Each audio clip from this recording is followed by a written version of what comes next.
मन मंदिर में आन पधारो महावीर भगवान। मेरे मन मंदिर में आन पधारो महावीर भगवान। मेरे मन मंदिर में आन पधारो महावीर भगवान। पधारो महावीर भगवान विराजो महावीर भगवान। पधारो महावीर भगवान विराजो महावीर भगवान। पधारो महावीर भगवान विराजो महावीर भगवान। पधारो महावीर भगवान विराजो महावीर भगवान। मेरे मन मंदिर में आन पधारो महावीर भगवान। मेरे मन मंदिर में आन पधारो महावीर भगवान।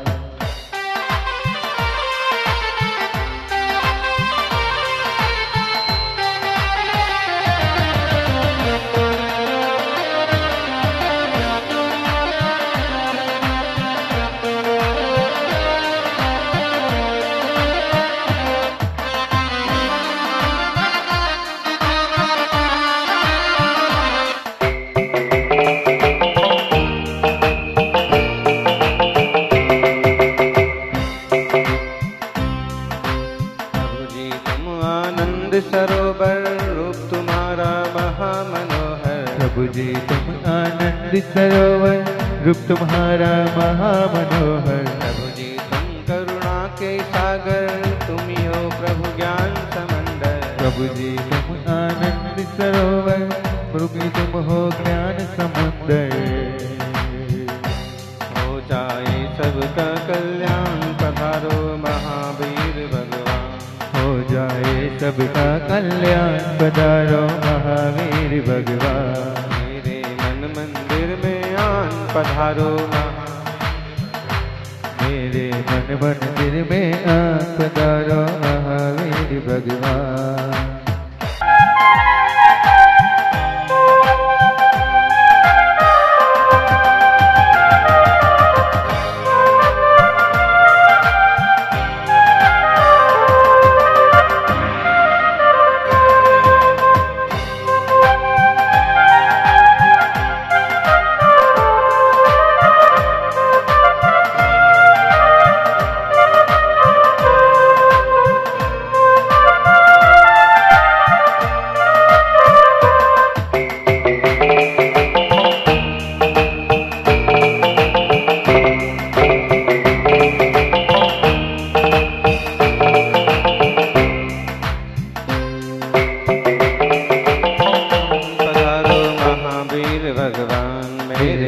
मंदिर में आन पधारो महावीर भगवान। प्रभु को सुनाकर देखिए, देते हैं वो सबकी बातों का जवाब। दुख अपने मन का उनको बता करके देखिए, दुख अपने मन का उनको बता करके देखिए। होगा एक रोज आपको भी अपनी किस्मत पे नाच, चरणों में उनकी श्रद्धा से सिर झुका करके देखिए। बीतरागी भगवान की प्रतिमा यूं कुछ देती नहीं है, लेकिन दर्शन से जो अद्भुत सुकून मिलता है वो किसी भाव में ना मिले वैसी अपूर्व संपत्ति होती है।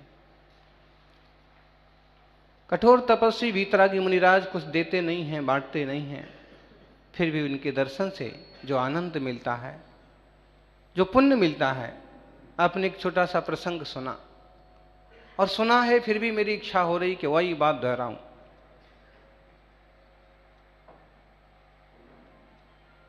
पांडवों ने कहा हमारे पापों का नाश कैसे हो, एक संत को आहार कराया जाए। युधिष्ठिर गए, संत ने कहा कि 101 यज्ञ किए हैं क्या? ना, तो नहीं जाता, तुम्हारे घर आहार कर। और पांचों पांडवों को एक ही जवाब मिला। द्रौपदी गई, वही प्रश्न उससे किया। उसने कहा भोजन तैयार है, आहार तैयार है, आप पधारिए, आहार कीजिए। क्या तुमने 101 यज्ञ किए हैं? उतना पुण्य यदि तुम्हारा है तो तुम्हारे घर आहार को चलते हैं। और जो जवाब दिया, एक श्रेष्ठ तपस्वी का दर्शन करने से ही 101 यज्ञ का पुण्य होता है। मैंने आपका दर्शन किया है, इसलिए जरूर मैंने 101 यज्ञ कर लिए, अब आप पधारिए। और संत को जाना पड़ा। सचमुच जो पवित्र आचार विचार वाले हैं, जिनके चरणों में तीर्थों की रज लगी हुई है, ज्ञानियों, देव शास्त्र गुरु रतन सुख, तीन रतन करतार, भिन्न भिन्न कहूं आरती, अल्प सुगुण विस्तार। फिर कवि ने जयमाला की है, चौकर्म की 63 प्रकृति नाश। देव शास्त्री गुरु और तीन रत्न हैं। ज्ञानी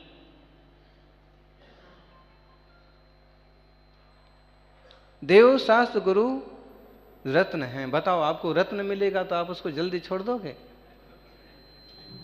हैं? आपके पास रखने की व्यवस्था ना होगी तो भी रखने की व्यवस्था बनाओगे। ये रत्न मिला है अपने को, ये रत्न छूट ना जाए, चला ना जाए। और यहां तक कि किसी को, चोर गुंडे बदमाश को खबर भी ना लग जाए कि इनके पास रत्न है। बेस कीमती हीरा आपके हाथ लग जाए। सबसे प्रसिद्ध सबसे कीमती हीरा कौन सा है? कोहिनूर। आपके पास है क्या? नहीं है। ऐसी मान्यता है कि सबसे महंगा है, सबसे प्राचीन है, सबसे कीमती है।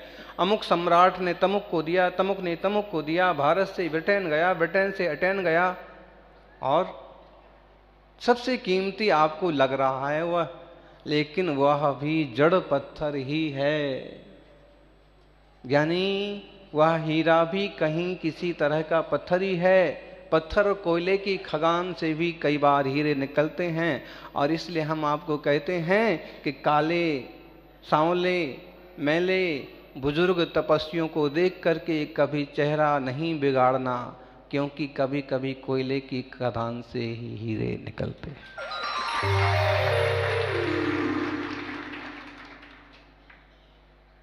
रत्नत्रय के हीरे, वैसे जड़ हीरे जो कोयले की खान से निकलते हैं, अक्सर कर पत्थरों से निकलते हैं, जमीन में से निकलते हैं, वैसे चैतन्य रत्नत्रय के हीरे किन में से निकलते हैं?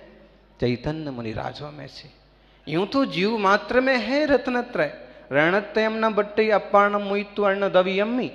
रत्नत्रय आत्मा को छोड़ करके और कहीं नहीं है। हम में भी है, आप में भी है, गौतम जी में भी है, महेंद्र जी में भी है, माता जी में है, महाराजों में है, श्रावकों में है, सब में है रत्नत्रय। क्यों? क्योंकि रत्नत्रय आत्मा का गुण है।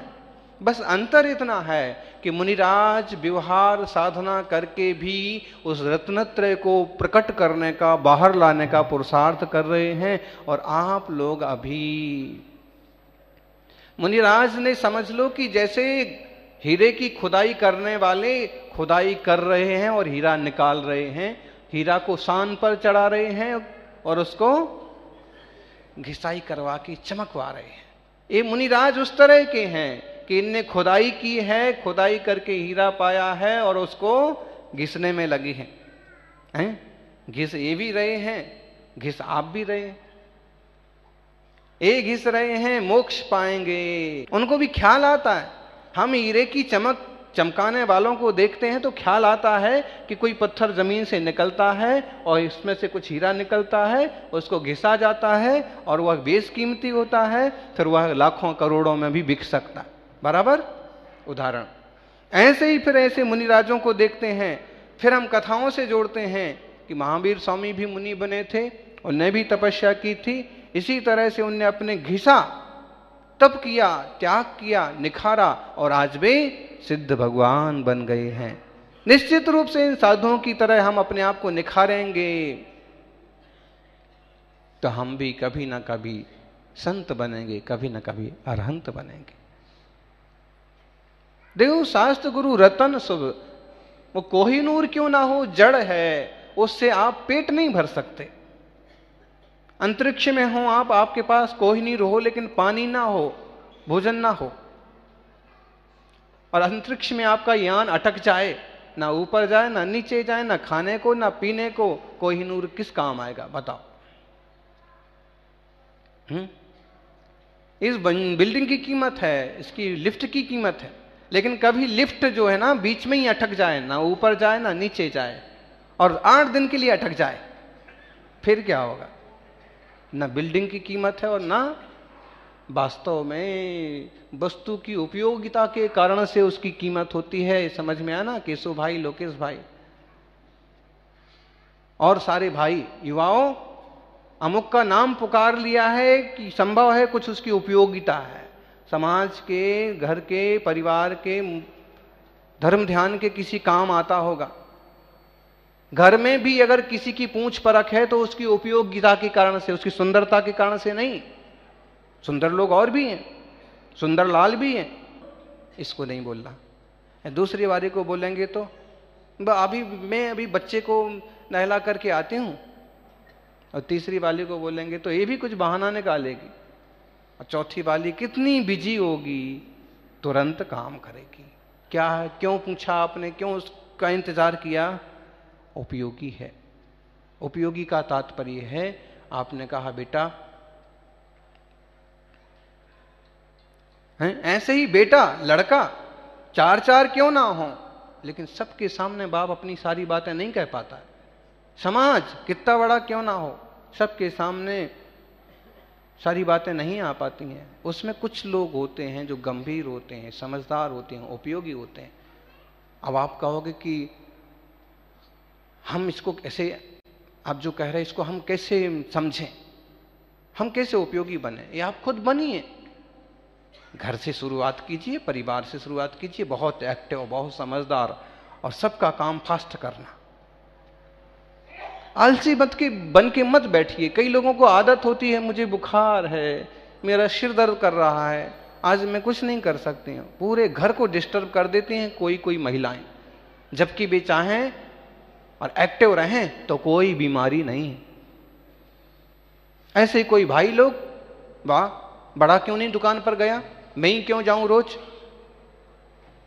एक दूसरे पर मत टालिए। घर का काम हो, दुकान का काम हो, समाज का काम हो, मंदिर का काम हो,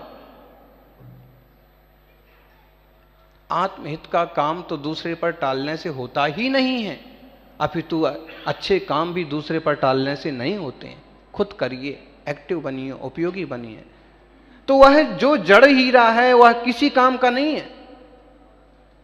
जड़ रत्न आपका अंतरिक्ष में किसी काम का नहीं है। अगर कहा जाए, वहां दूसरा यात्री बोले, आपका साथी बोले, मेरे पास छोटी बोतल में पानी है लेकिन मैं तो तुम्हें नहीं दे सकता, मेरे भी प्राण कब निकल जाएंगे पानी के बिना, अब पता नहीं कब इसका सिस्टम सुधरेगा, नीचे पहुंचेंगे कि नहीं, मैं प्यासा तो कैसे मरूंगा, मैं तुम्हें नहीं दे सकता। फिर आप क्या कहेंगे? मेरे तो अभी निकल रहे हैं प्राण।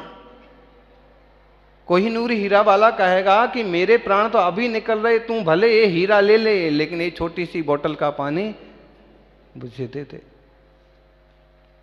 बहुत मात्रा में, बहुत सारी क्वांटिटी में पानी है, इसलिए हमें पानी की कीमत नहीं समझ में आती है, भोजन की कीमत समझ में नहीं आती। लाले पड़ेंगे थोड़े सालों बाद। अभी से ना संभली सरकार, समाज, दुर्दशा हो जाएगी। नालों में बहा बहा करके उसको वापस शुद्धि का तरीका ही नहीं समझ में आएगा, इतना दूषित हो जाएगा पानी। और इसलिए नालियों में, गाड़ियों में बहाने की जरूरत नहीं, पानी का सदुपयोग करो। उदाहरण दिया, उपयोगिता है पानी की, हीरे की उपयोगिता नहीं है। और वह जड़ हीरा बाजार में बेचने के काम आ सकता है, आत्म कल्याण के किसी काम नहीं आता। युवाओं, हजार के नोट तो बंद हो गए नहीं? हाँ, ये सब मोदी जी ने किया। मान लो 2000 का नोट, 2000 के ढेर सारे नोट आपके बैग में भरे पड़े, और आप अपने मम्मी पापा को उल्लू बना करके भर करके निकल गए हैं। कभी कभी बेटियां भी ऐसे करती ना, लापरवाही, किसी की बातों में आ गई, किसी को पसंद कर लिया तो अपना घर से कुछ चुराया, मम्मी पापा को तंग किया, लेके भाग गए। कई बार बेटे भी करते। अब चले तो गए लेकिन पहुंचे ऐसी जगह जहां भोजन पानी का कुछ प्रबंध नहीं है। इस तरह से भागने वाले, इस तरह से बदमाशी करने वालों की जोरदार फज्जिती होती है, बड़े कष्ट भोगना पड़ते हैं। जिसने अपने माँ बाप का, गुरुजनों का दिल दुखाया, वो कभी शांति से जिंदगी जी नहीं सकता। इसलिए कभी कोई खोटा कदम उठाने का भाव भी आता है तो माँ बाप को तो भरोसे में लो और विश्वास के साथ लो कि मैं जानता हूं मैं गलत हूं और मैं जानता हूं आप सहयोग नहीं करेंगे, फिर भी आप आशीर्वाद नहीं देंगे तो मैं ऐसा काम नहीं करूंगा। नहीं आशीर्वाद दें तो आप मत करिए, लेकिन करना ही है तो दिल दुखा के नहीं। फिर यूं तो दीक्षा लेते हैं तो भी बड़ी मुश्किल होती है, माँ बाप यूं थोड़ी छोड़ देते हैं। ये महाराज लोग ऐसे थोड़ी ना कि इनके मम्मी पापा की ज्यादा थे तो कहा जाओ एक जन चले जाओ, हम एक जन चले जाओ।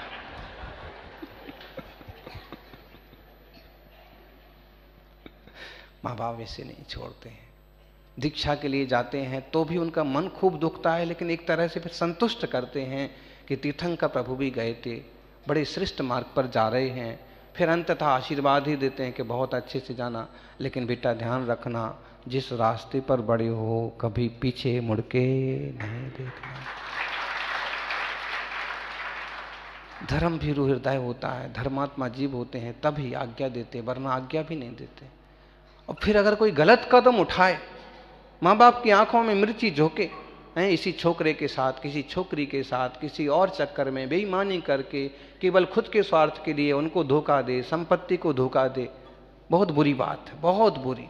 पनपता नहीं ऐसा व्यक्ति जो भाई को, कुटुंबियों को धोखा दे।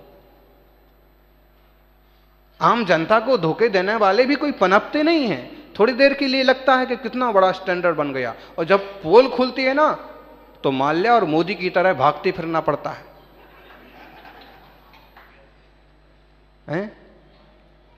अब समस्या एक हो गई कि एक मोदी प्रधानमंत्री है और दूसरा भगोड़ा। उदाहरण दिया हमने, हम सब समझें, ईमानदारी की दाल रोटी शीरा पूड़ी से अच्छी। गुरुदेव तपस्वी सम्राट कई बार अपने प्रिय शिष्यों को, भक्तों को, श्रावकों को उपदेश देते थे कि तुम शीरा पूड़ी मत खिलाना साधुओं को, दूध रबड़ी मत खिलाना। तुम्हारी हैसियत के हिसाब से अगर तुमने शुद्ध पानी भी पिलाया तो वह भी दूध का काम करेगा।